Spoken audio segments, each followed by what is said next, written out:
Hi, everybody. Welcome to English Digest. I'm Tom. Hi, I'm Stephanie. And it's our Discovery unit today. We're talking about yet another program or series of programs on the Discovery Channel, Discover Your World. And the title of the TV show that we're going to be talking about today is Wildest Europe. So Europe, of course, has lots of people, different languages, different kinds of food, castles, old buildings, cobblestone streets, etc. But they also have a lot of wildlife that is worth checking out. You know, I wouldn't think of Europe as having a lot of wildlife. They're so tame and domesticated there. Europe has a very old culture, much older than America's, of course, or Canada's. But yeah, they've got some interesting animals. We're talking about Discovery's Animal Planets show, Wildest Europe. Exactly. So we're going to see what kind of wildlife they have there. I'm kind of curious. So let's find out what they've got there in Europe besides wonderful cuisine and historical sites. If you're into the great outdoors, Europe does not disappoint. So let's get to it, everybody. Let's listen to the entirety of our article right now, and then we'll come right back to talk about it.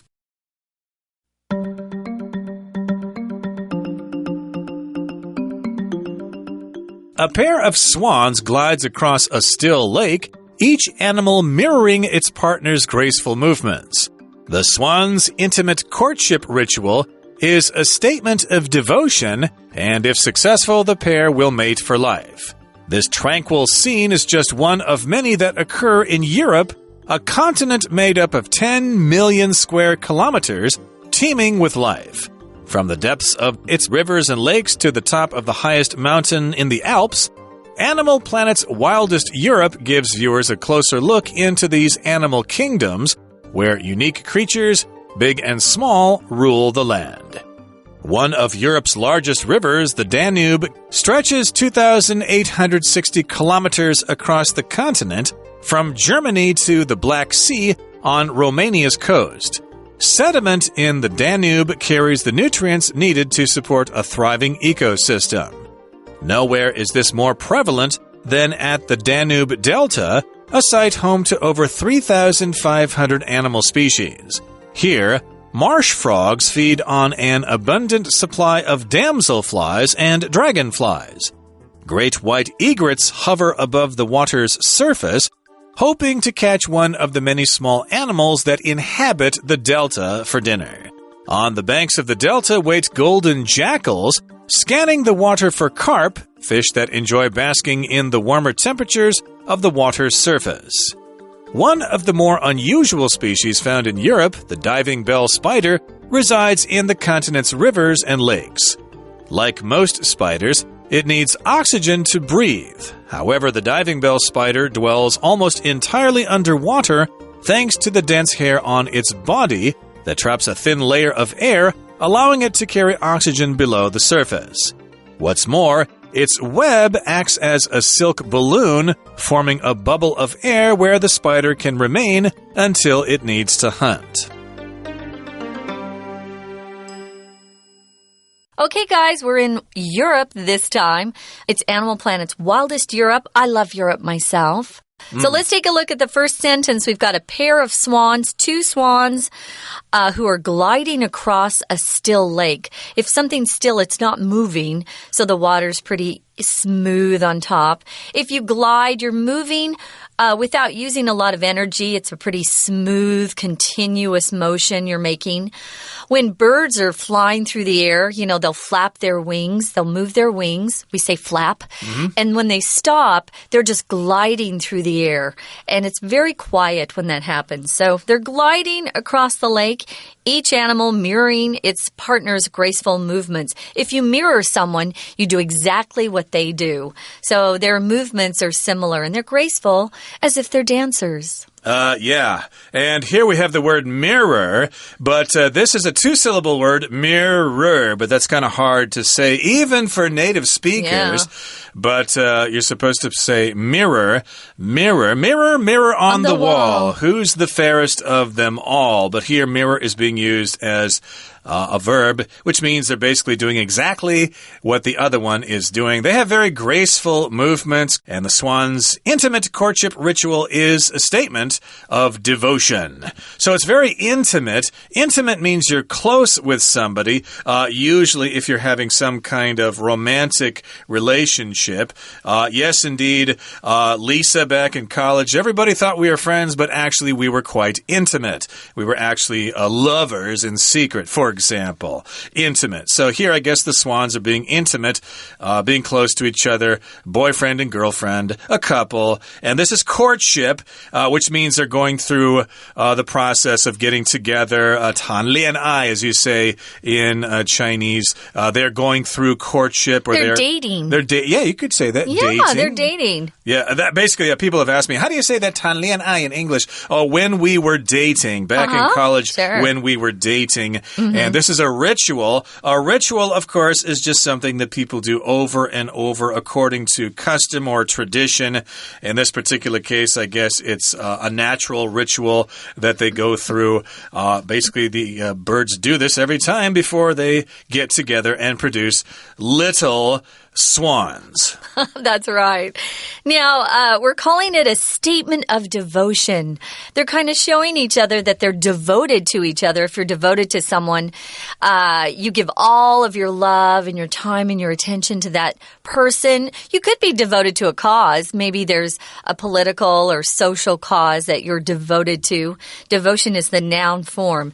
And if successful, after this courtship ritual that they're going through, the pair will mate for life. If you mate with somebody, you get together with that person and you have kids. And here they're going to have birds, not kids. So this tranquil scene is just one of many that occur in Europe. If it's tranquil, it's pretty quiet. It's peaceful. I always think of peaceful when I see that word. This is tranquil, quiet, and peaceful. And you see this all over Europe. It's many that occur in Europe. It's a continent made up of 10 million square kilometers, teeming with life. Of course, if you look at a globe and compare Europe to Africa, well, Europe is much smaller in comparison to Africa, but still, Europe is quite large. And we're calling it an area of 10 million square kilometers. We often use that kind of measurement to tell people how big an area is. What's the area of Taiwan, for example? How many thousand square kilometers, for example? I don't happen to know offhand. Maybe you could, send in a postcard and tell us. But in any case here, we're saying this place is teeming with life. Here, teem, T-E-E-M as a verb just means it's full and swarming with lots of life and lots of activity. Yeah, lots and lots. You usually use this word, though, when we're talking about fish in an ocean. The water was teeming with fish. I often see that with fish for some reason. Now, from the depths of its rivers, how deep the rivers are, and lakes, to the top of the highest mountains in the Alps, Animal Planet's Wildest Europe gives viewers a closer look into these animal kingdoms. We're going to see some unique creatures. The Alps is a mountain system in Europe that really extends quite a ways. It starts from the coast to southeastern France, then it goes through northwestern Italy, Switzerland. Switzerland's really famous for the Alps. Yeah. Liechtenstein, and southern Germany, and then it goes all the way over to Austria. They also have great slopes that you can ski if you're a snow skier at least. But in any case, we're talking about a range of here from the depths of its rivers and lakes to the top of the highest mountain in the Alps. Animal Planet's Wildest Europe gives viewers a closer look into these animal kingdoms where we have unique creatures, big and small, and all of them rule the land. They're all over the place. So I guess we're saying that there's more to Europe than just castles and great restaurants and tasty wine and things like that. You could also check out all the wildlife. Now, in the next paragraph, we're going to talk about one of Europe's largest rivers. It's the Danube River. It stretches or it reaches 2,860 kilometers across the continent. I've been down the Danube River in a boat. It's very beautiful. If you get a chance, you should take that boat ride. I was in Germany at the time, from Germany to the Black Sea on Romania's coast. So it really does stretch out quite a ways. Now, sediment in the Danube carries the nutrients needed to support a thriving ecosystem. I always look at sediment as just kind of dirt. Dirt in a river or a lake. Do you ever think of it as other than that, sediment? Well, sediment, of course, reminds me of sedimentary rock, which is a kind of rock. But that's geology. We're not having a geology lesson today. But basically, sediment, as you said, basically is all the dirt that is dissolved in the water, and it flows with the river. And, of course, in the river, we've got all these nutrients, which are things that support life. They're vitamins and minerals and things like that. So we've got this thriving ecosystem. Thriving means it's continuing to live, continuing to survive. And an ecosystem basically is when you have lots of living things that kind of depend on each other to survive. It's kind of a biological community. Yeah, it's all the plants, the people, the dirt, the air, the water, everything that we depend on to live. Nowhere is this more prevalent than at the Danube Delta. It's a site home to over 3,500 animal species. Oh, wow, that is a lot. I didn't realize that. If something's prevalent, it can be found quite easily. You see it a lot. Something that I found that's quite prevalent in Taipei, at least, is a lot of Starbucks and 7-Eleven. This might not be the case in Germany, but in any case here, you can see lots of different kinds of wildlife. When you're on a boat trip on the Danube River, I've never done that myself. I just took a boat trip on the Danshui River from Dadaochang. They have boats there that go out to Danshui. Oh, great. And I was lucky to see a dead pig floating in the water. Oh, Tom. But in any case, that brings us to the end of our lesson, or at least the first part of our lesson. Right now, we're going to listen to our Chinese teacher. Hello everyone, my name is Tina. 我们在句子的一刚开始看到 The swan's intimate courtship ritual is a statement of devotion, and if successful, the pair will mate for life. 在这里有几个生字，我们来讲解一下。Intimate 当然指的是亲密的，而 courtship ritual 指的就是求偶的仪式。Ritual 这个字就有仪式跟典礼的意思，而如果说是宗教的仪式，就可以称之为 religious rituals， 而呢，它是一种象征奉献的表现，而如果成功的话，这个天鹅将会成为终身的配偶。但是我们今天呢，不是只讲天鹅，我们今天要介绍的是欧洲的野生大地。在第一段的最后一个句子，我们来看看From the depths of its rivers and lakes to the top of the highest mountain in the Alps, Animal Planet's Wildest Europe gives viewers a closer look into these animal kingdoms, where unique creatures, big and small, rule the land. 在这里呢，我们看到前面 from to 从呢这个河川跟湖泊的深处，我们讲到的 depth 指的就是深处的地方，一直到在阿尔卑斯山最高峰的顶端，我们都可以看到这个欧洲野生大地的频道呢，可以让观众更仔细的看看这些动物的王国。我们讲到 a closer look into something 指的是让大家可以更仔细的来看到，而在后面提到的 Animal Kingdoms 打上逗号补充说明 where 在这里大大小小独特的生物支配着这片土地。首先在这里我们要看到的是 one of Europe's largest rivers， 也就是欧洲最长的河流之一 The Danube， 也就是大家非常耳熟能详的多瑙河。在中间的句子提到 Nowhere is this more prevalent than at the Danube Delta, a site home to over 3,500 animal species. 在这里我们用了否定句 nowhere， 然后再搭比较级，代表着呢，在这里啊，比起任何地方都要来的是 more prevalent， 更普遍。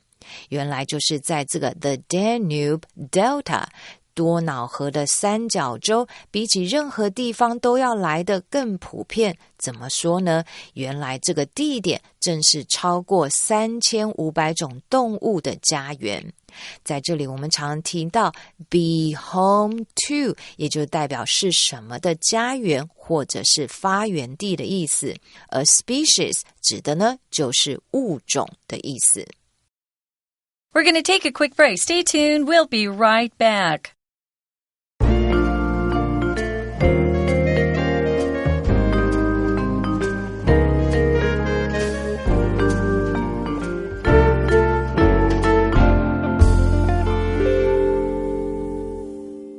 Welcome back, guys. We're talking about wildest Europe and what we can find among the wildlife there in Europe. We're talking about different things. We started with talking about, how big the place was. It's quite big there in Europe. It's nothing compared to Africa, as Tom mentioned. But it's quite big. It's got a lot of countries. And it's different scenery as you go from one country to another, which is kind of interesting because they're so close. You'd think they'd have more in common, but they all have their own special features. You've got the Alps, which is a mountain range that stretches across several of the countries. And we talked about the Danube River, which is a really big river that goes from Germany all the way to the Black Sea in Romania, a country that I have yet to be able to go to, but one of my best friends is Romanian, so I want to get there someday. Now, there's a lot of nutrients in the sand and the dirt, the sediment in the Danube, and so it can support a really thriving ecosystem. Lots of different animal species can survive there. And that's where we left off. So let's talk about these marsh frogs, Tom. Marsh frogs, indeed. A marsh is kind of like a swamp, which is a place that has water, but it also has plants, and you see all sorts of creatures living there. So again, we have got the marsh frog, and they feed on an abundant supply of damselflies and dragonflies. So here we've got the phrase feed on. That means that they use this food to survive, basically. But do not use feed on to talk about people. People don't feed on food. Only animals. Unless you're talking about vampires and werewolves that are supernatural. They can feed on other things. But be careful with feed on. I had one of my clients use that with a human being. No, people eat. We don't feed on other things. Right. And feed can also be a verb to give food to your pet cat or dog. To feed the dog. Have you fed the dog yet? Yeah. But here it's a verb phrase, and we're talking about these frogs, which of course are slimy, web-footed little amphibian devils, and they croak and stuff like that, and they eat flies, and they're oh so cute. And they feed on quite a lot of damselflies. Abundant here means you have a very large supply of something. Right. There is an abundant supply of rice this year. In the harvest, there was a lot of rice. And a damselfly is kind of like a dragonfly. Dragonfly, of course, is qingting in Chinese, but a damselfly is similar, but I guess it doesn't fly as well as a dragonfly does. And when it rests, I think it puts its wings alongside its body. I have to be honest, this is the first time I've ever heard of a damselfly. I've only heard of dragonflies. Okay, I've heard of them before, but I'm not quite sure what they look like.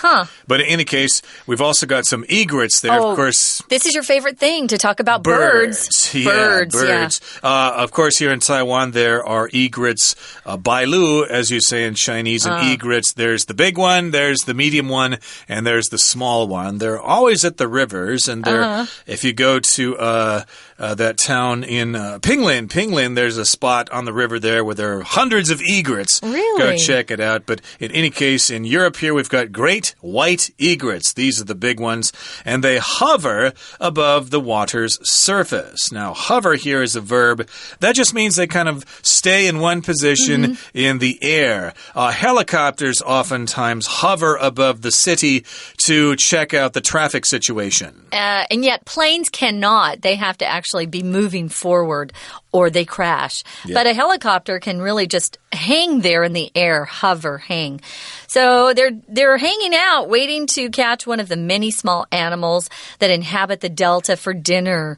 On the banks of the delta wait golden jackals, scanning the water for carp.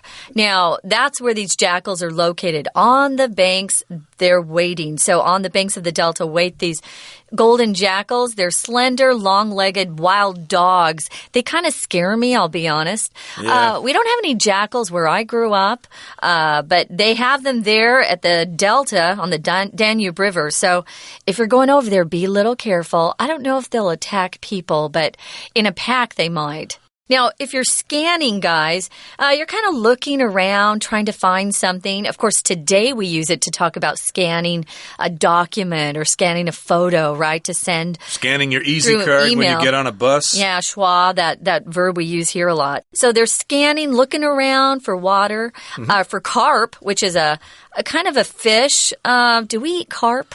I don't know if we eat them, but you see carp all the time. They are kind of like goldfish, basically. They it's not good food, though, for people, right? Yeah, I don't think it would be very tasty. Yeah. But, oftentimes they're put in ponds for decoration with goldfish and stuff like that. And these, of course, are fish that enjoy basking in the warmer temperatures of the water's surface. To bask here just means you kind of relax in the sun. Love it. To bask in the sun, basically, was what a lot of people do when they go on vacation to the Philippines, for example. Now, one of the more unusual species found in Europe, the diving bell spider, resides in the continent's rivers and lakes. I know a lot of people just don't like spiders. They're just too scary creatures, but I find them quite fascinating myself. They have 6 sets of eyes or something like that. Yeah, they're kind of creepy, though. And they've got all sorts of different species, and boy, they can make those webs pretty fast. This one is called the diving bell spider. A diving bell is usually something that goes underwater to explore underwater, basically. So I guess this spider is similar to a diving bell. It resides or lives in the continent's rivers and lakes. Now, like most spiders, it needs oxygen to breathe. And just like us, it needs oxygen. The diving bell spider dwells almost entirely underwater thanks to the dense hair on its body that traps a thin layer of air, allowing it to carry oxygen below the surface. That's, cool. Actually quite fascinating. Oh, I've seen this. Yeah, that's cool. Check it out. You could probably look up a video on YouTube. Just punch in diving bell spider, and you can probably see a demonstration. They're great videos, yeah. Or just watch this TV show. But in any case, it dwells underwater. To dwell just means that's where you live most or all of the time. And we use this, I guess, to talk about animals most of the time, but sometimes you could use it to talk about people. Yeah, I've never used it to talk about people myself. If you'll notice earlier, you see the verb reside. They're similar to live, but we would use reside with people a lot more than dwell. Dwell seems to be more, I don't know, used in literature more and maybe with animals as well. But I've never used it with people. So it has that dense hair that can trap the air and it can survive underwater. It's kind of cool. What's more, its web acts as a silk balloon, forming a bubble of air where the spider can remain until it needs to hunt. He's got a pretty great body working for him there, I think, this diving bell spider. Right now, guys, we're going to listen to our Chinese teacher who will talk a little bit more about wildest Europe, and then we'll be back.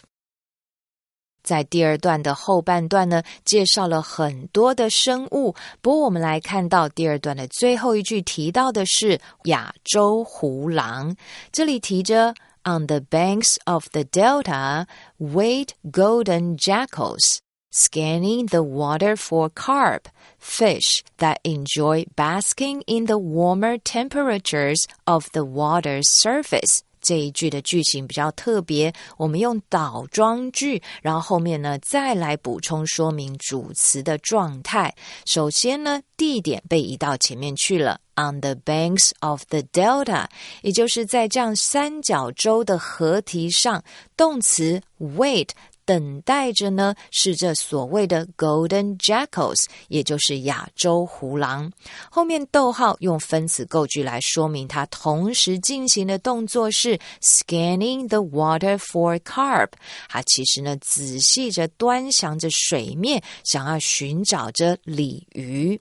Scan 这个动词就是有仔细审视的意思，加上 for 可以代表着你想要仔细看什么东西。或者呢，我们举个例子来说， His mother scanned his face to see if he was telling the truth。他的母亲呢，仔细看着他的脸，看他是不是在讲真话。而这里的胡狼则是想要吃这个 carp， 也就是鲤鱼，后面打上逗号补充说明是一种鱼 fish that enjoy， 它非常呢喜爱在水面比较温暖的温度中来取暖的鱼类。而我们常讲到 bask 这个动词，这是有取暖的意思。bask in the sun 则是有晒太阳取暖的意思。最后一段要介绍的呢，一种叫做水猪的这个动物。最后一段的第二个句子提到 Like most spiders, it needs oxygen to breathe. However, the diving bell spider dwells almost entirely underwater, thanks to the dense hair on its body that traps a thin layer of air, allowing it to carry oxygen below the surface. 其实呢，这所谓的水猪呢，就跟其他大部分的蜘蛛一样 ，it needs oxygen to breathe， 它是需要氧气来呼吸的。不过呢 ，the diving bell spider 水猪它居住的地方，大部分都在水面下。Dwell 是当作动词，有居住跟生活的意思。正是因为呢，它的毛非常的厚，然后可以让它呢保住薄薄的一层空气，吸带氧气到水面下，这样子它才能够活着。OK， 以上呢就是今天的课文讲解，谢谢收听。Okay, guys, that's day 1 of our discovery unit. We've got another day, as you all know, to talk about more of the wildlife that exists there in Europe. And we hope you'll join us for that. For English Digest, I'm Stephanie. And I'm Tom. Goodbye. Goodbye.